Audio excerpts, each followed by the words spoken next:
j'ai été convaincu par mon entraîneur, et en fait le fait que mon entraîneur m'invite et me paye ma première raquette et me paye ma première licence et mes équipements, etc.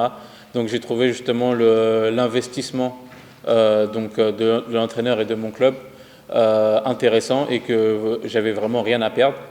Et donc du coup, j'ai essayé le tennis de table, et c'est vrai que c'est un sport qui est très addictif. Donc c'est vrai que quand on commence à jouer au tennis de table, et ben on adore cette sensation de compétition, de duel avec son adversaire. Et moi, c'est ce qui m'a tout de suite frappé. Et donc voilà, et au fur et à mesure, voilà, de gagner et de découvrir que j'ai du talent justement dans ce domaine-là, et ben j'ai commencé à m'y intéresser, à regarder justement sur des vidéos de joueurs exceptionnels, et je voulais devenir comme eux. J'ai eu un cursus assez banal. J'ai été au pôle Île-de-France, pôle de ma région. Donc voilà, j'ai fait 4 ans là-bas, et ensuite j'ai été sélectionné à l'âge de 15 ans pour les championnats d'Europe par équipe, et en simple d'ailleurs.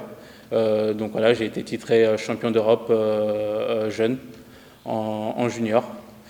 Et ensuite voilà, donc j'ai rejoint l'équipe de France en jeune, et puis j'ai décidé justement de quitter l'équipe de France pour commencer ma carrière professionnelle de tennis de table. Et donc j'ai signé mon premier contrat professionnel à l'âge de 18 ans dans un club normand.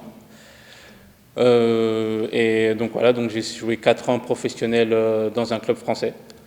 Et ensuite j'ai décidé donc de commencer ma carrière internationale en Suède, avec plusieurs champions du monde et champions olympiques, donc qui m'ont entraîné, qui m'ont conseillé, etc.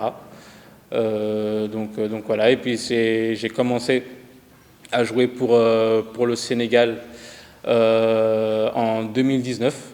Donc voilà, donc la fédération m'a contacté. Je leur remercie de leur professionnalisme et de leur aide concernant mes papiers et mon éligibilité à jouer pour le Sénégal. Et donc forcément, jouer pour le Sénégal, ça veut dire aussi un projet olympique. Et au bout de donc on avait un projet justement de 8 mois pour pouvoir me qualifier aux Jeux Olympiques.